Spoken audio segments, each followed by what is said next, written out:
Welcome to the Obvious Podcast, episode number 69. I'm Sonny Macon. And I'm Peter Daiga, President and CEO at Associated Builders and Contractors, Florida East Coast.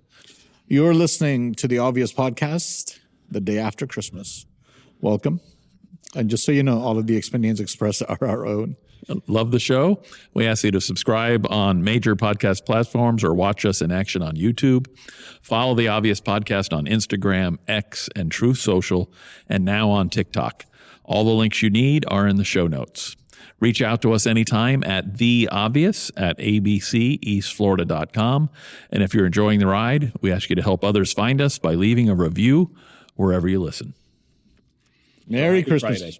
Merry Christmas. How's your Christmas, Peter? Day two of Day Christmas. two of Christmas, We that's Catholics and Lutherans and, I don't know, mainstream. Presbyterians. Yeah, Presbyterians. So remember, it's now, Christmas just starts on Christmas Day, doesn't That's right. it? So Welcome to day two. so of we're in the Christmas. middle of celebrating, yes. So But it's no longer Advent, right? It's something else now? What's it correct. called It's now? Christmas. It's Christmas. It's Christmas Okay. season. Actual Christmas season now. So you go from Advent to Christmas to, That's it. that's it? Yeah. Okay. To, ordinary time Ordinary time. Okay. for the liturgical year. So, but yeah, even the hymns in church will be much more Advent related up to Christmas Day, and then at Christmas Becomes a Christmas carol. Right. Okay. And then what's the time called when that starts at Easter? Well, there's Lent before Lent, Easter, yes. building up to Easter. So, and then the Easter season. So, and those are the four outside of ordinary time, in the liturgical year. So, Okay. Yep. All right. Advent, Christmas, Lent, Easter, and ordinary time. So everybody's home. They've had a great Christmas. That's it. Hopefully, Right. They got enjoying some time off. enjoying some time off. Family. Depending on where you are, you got some nice snow. Maybe you didn't. Maybe you're at the beach. Maybe you're on vacation. But we just wanted to let you know that we have not forgotten about our audience, and we're here bringing you another episode. That's it. Right. So, So what are we going to talk about today? I think Wait, that's your question, which you usually What are we ask. talking about today, Sonny?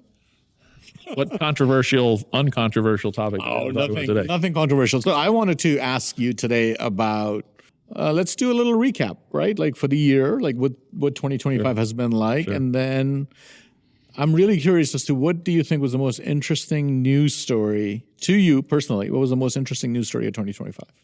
So I think that's great. Let's go back and forth, and let's kind of flip back and forth between just general news and ABC related stuff too. So, I mean, what's the specifics of the question? Is what's the most interesting story? What news Most story? consequential or No. What you found most interesting?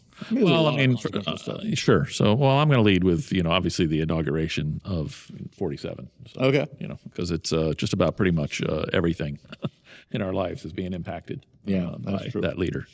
So I would say from a general news, it'd be that one. From ABC News, I'd say it'd probably be, again, moving forward on our strategic goals of property Acquisition. and in particular, being able to purchase an apprenticeship campus that's going to allow us to grow for the foreseeable future. So, and geez, so much tied to that. I mean, really, what made that possible was our legislative. Sorry, I'm cheating. Two for the price of one. Our legislative victory. So. In terms of clarity on the LEA funding formula. So now we got the legislature in the state to say what it is, but now getting our partners to play along is never easy, right? to be determined. So how about for you? I mean, what was the general news, and then maybe ABC? So what I found super interesting about this year was how, and it's related to your point about Trump's election. I really found interesting sort of the cultural dominance of the right side of the spectrum, right? What do you mean by that? So my whole life growing up, the left has sort of dominated culture, music, television, movies, right? It was always very sort of left. You think that's changed? I think there's a dent in it. I don't think it's changed, but I think the right. So I'll tell you what made me think of this, right? So I was reading this little article about Mel Gibson. And Mel Gibson, I can't wait for the sequel to the Passion. Passion, yeah. He's working on it supposedly. He's working on that, and then the Resurrection. It's called, or the movie about the resurrection. So he was talking about that movie, right? And he basically said that essentially all these actors that had refused to work with him all these years because he was a social pariah are now like comfortable coming back and saying, let's work together. Wow. Right? That's great. And it made me realize sort of and then how, and watching that whole, remember when Charlie Kirk was assassinated? There were some sports figures this year and some Hollywood figures, and it's like a little crack. Yep, a little crack. Yeah, armor. And then the post Charlie Kirk assassination, sort of the cultural. I was really, and I obviously didn't know the influence that he had on college students because of his prominence in social media. That really surprised me. Yeah. The reaction, because I had or have kids in college, right? The reaction I saw from them and their friends. So when I was in college, when I was in high school, right? Like the man was sort of the establishment, right? And it was almost like it was considered how the hippies were, like we're countercultural. Now I'm watching my kids in high school and college. It's countercultural and cool, yes, to be on the right side of the spectrum, right? And that's well, I think we've mentioned that, or I might have talked about that in past podcasts. I had a former brother-in-law, that was a big hippie. I mean, we're not too far apart age-wise, and boomers are all on the tail end of a lot of butts and jokes, and I'm at the tail end of the boomer generation. But a lot of them were the hippies and the protesters and the people that were fighting the man, so to speak. But we joke about they are the man now. They are the man now. They are the establishment. They are fighting for the establishment. They are fighting for the status quo. They are fighting anyway. It's the irony. You're so true. You're so right. It's a great observation. So that made me. I have found that to be a fascinating change in 2025. I really was not. And I think a lot of that, I really give credit to Trump, because I think Trump is not just a political force, he's a cultural force, right? And no matter how much, I remember obviously knowing who he was when he was just a New York developer. Back then they used to call him Teflon Don, like nothing stuck to him. And it's been fascinating to kind of watch politically, nothing has stuck to him. And he just keeps plowing ahead, and the media tries to take him down, and and I just remember in 23, 24, when he had all those lawsuits, and I'm watching liberal attorneys talk about these novel legal theories that they're trying out just to put him in jail or try to get him into bankruptcy, and all of which eventually fail. Almost all of them eventually fail. So. But he had the energy to go and fight every single one. But the nature of our media is, they cover the lawsuit when it's filed, but when it's adjudicated, they don't talk about it. It's not covered. Have we mentioned how you don't hate the media enough? So you really don't. You really don't. So anyway.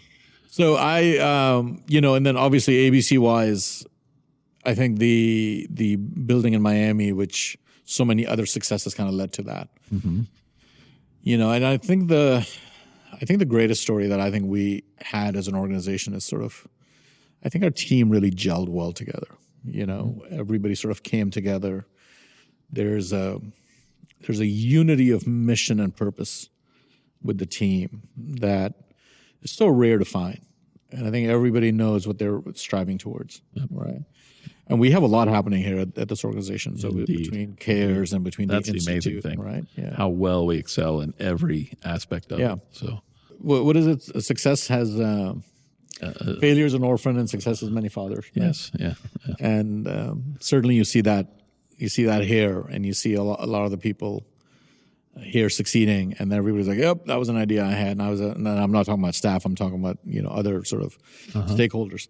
And it's been fascinating to watch how everybody sort of congeal around the organization and its success, right? Because it has been so effective. You always talk about we want to be the largest, we want to be the most influential, and even with the success, I think what I love about this organization and about our team is we don't function like we're there, right? Right. It's always like we're scrappy and we're fighting to succeed. We're fighting to achieve those things. Yeah. So we're gonna have to pick up the pace. We've only done one round, and we're halfway through the show. So I was thinking while you were talking about, again, one cultural and one kind of ABC related. So cultural would be Doge to me. You know, I remember how the year kicked off. Yeah. And what did Doge do? I mean, the international aid, and USAID. the correction that actually has been happened in NGOs and all that.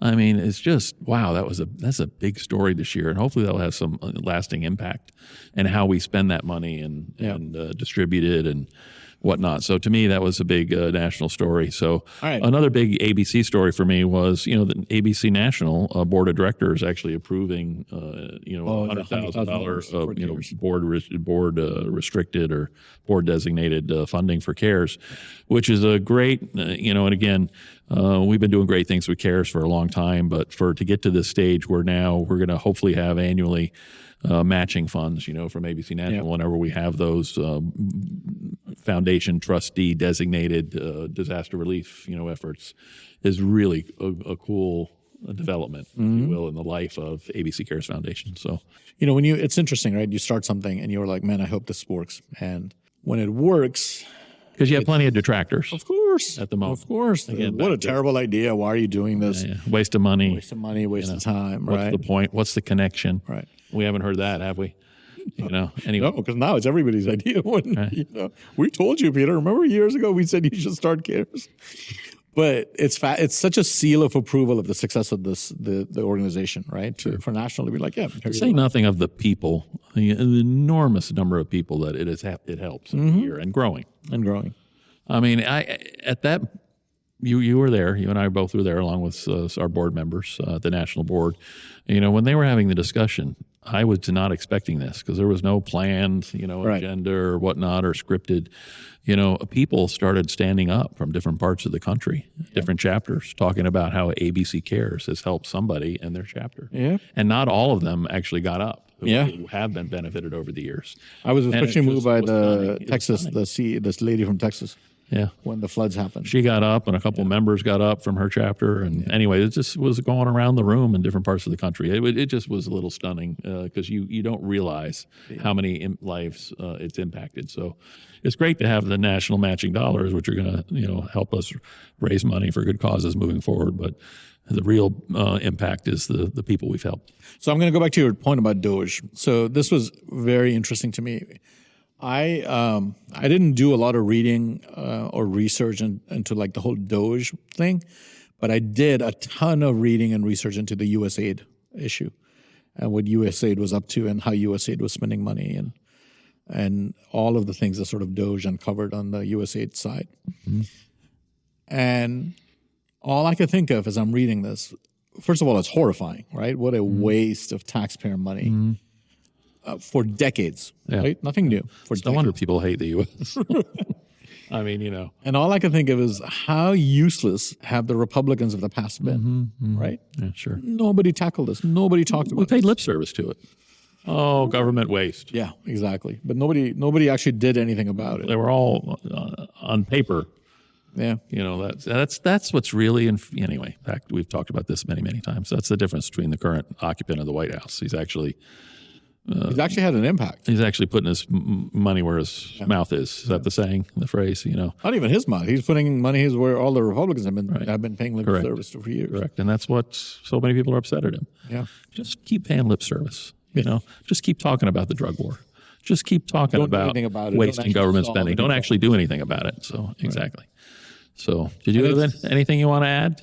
I got others in my mind on the ABC side? Either.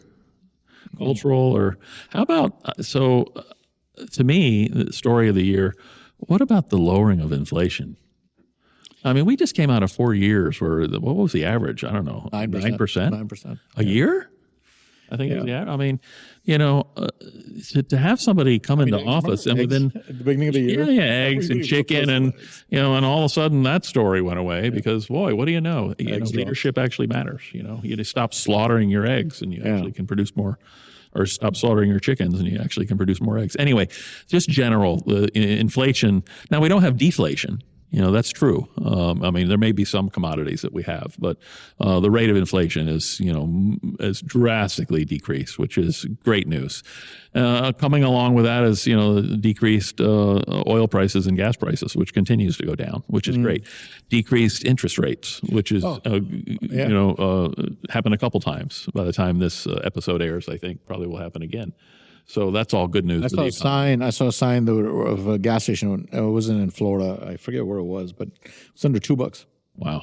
So, right? Like $1 something. Yeah. So anyway, I mean, just all these from a cultural or national story to me were very impactful this year. So ABC, I would list up there we have a running list of different visits, which is the core. It's the base of any influence you as an organization. Money's important, and we do a lot of that. But it's also about relationships, right? Yeah. And our living list was, about 200 different visits to legislators, both at the federal, state, and local level. Our chapter alone, 240. So, I mean, that shows you the strong foundation as an organization in terms of continuing to build on and maintain our strong reputation and influence in the political process. I would agree with that. So from a cultural and a national, I mean, I just, the changes, the peace around the world. I mean, I know there's 8 different ongoing wars that have been brought to an end, and maybe by the time this airs, we may have another one. Which the president says was the hardest one, the one he thought would be easiest, that ended up being the hardest.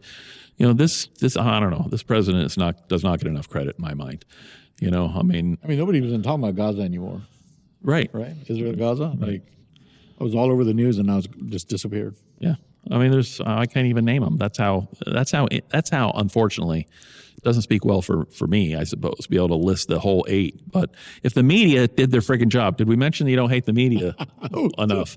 If the media did a better job, the general public would know all 8 names of those conflicts and how many years they've happening, and the fact that peace has been brought to those conflicts. Now, peace is always a fragile thing. Well, one of them actually never broke out into a conflict. It was about to. And I only know this because my kids were in India at the time, and it was the India-Pakistan thing. It was about to blow up. I mean, big time. Two nuclear powers. Yep. And I was like panicking because my parents and my kids were there. Anyway, it didn't even become a thing. Yeah. I mean, I don't know. It's so infuriating to me. These are major stories that impacted our lives. Yeah. And it's in this year, and it's just yawn, hum, Yeah. Let's talk about his MRI. After ignoring the last guy's health issues. Right. Obviously. Ignoring. They didn't ignore. Yeah. That's complimentary. Or cheap fix. They said it was cheap fix. They basically denied. Yeah. They didn't ignore. He's perfectly fine. He's as sharp as he's ever been. He's doing intellectual somersaults behind the scenes. Yeah. Anyway. But never on camera, but behind the scenes. Did you think of any? Yes. So ABC wise, right? I love the ABC. ABC. I was thinking about ABC. Wait till you see our 2025 year in success will be amazing. So, I was thinking about our MOU with Space Florida, which now seems like it was so long ago, and our MOU with DJJ? I totally forgot about the DJJ. Yes, the DJJ. That wasn't the one you were thinking of? No, I was thinking the other one. Space Florida. The virtual reality software. Oh, okay. Project Lift? No. Project Lift. No. What's it called? It's ABC Labs. ABC Labs. Do you remember the name of the company? I totally blanked on the name of the company. They're not going to be happy, Sonny. Oh, man, yeah, please. No, I hope they don't watch this episode. Uplift. Thank you. That's amazing. Those 3 MOUs, partnerships. Yeah, amazing partnerships. The Space Florida is going to be reaping benefits for probably years, if not decades to come. That's more long term in terms of our strategic goals there. So I think we'll see more immediate returns from the ABC Labs and virtual reality and implementing it in our apprenticeship programs and pre-apprenticeship programs. So. We will be announcing something very exciting at our tech conference in March. So that's the only sort of grain I'll throw to you because it'll be a surprise announcement. God, and again, look forward to that. That is our 4th year? 4th year. And again, we were the first one in the country to do it. We were the first ones in the country, and actually, our board of directors and our annual planning conference gets credit for that. And I think it was, I don't want to give the wrong person credit, but it was one of our past leaders. I think it might have been Brett Atkinson at Moss or someone at that leadership was like, we need to take a stronger leadership in technology and perhaps having a conference. And we did, and we lost money the first year. But that's the thing about our leadership and being a successful organization is you can do that. Now, we wouldn't do it forever. But you can do that while you're building. While you build, we've since have turned it around. Amazon lost money for 18 years or whatever. So that's a great point. But we've since turned it around, and it's making money, and it's just one of the best in the country. And if you haven't been to it, you really need to come to the tech conference. It's in March. Go on our events website on Hollywood Beach. Beach, it's beautiful. Spectacular conference. So with ocean views. All right, we're out of time. No way. Yeah. We have only got scratched the surface. So we're going to wish you a happy new year. We forgot a lot, but they're going to have to just watch future episodes. Email us. I'd love to hear what your, I don't know, most consequential news story of the day, whether it's an ABC news story or a cultural one. We'd love to hear it at theobvious@abceastflorida.com. Happy New Year. We'll see you next year. All right. Merry Christmas.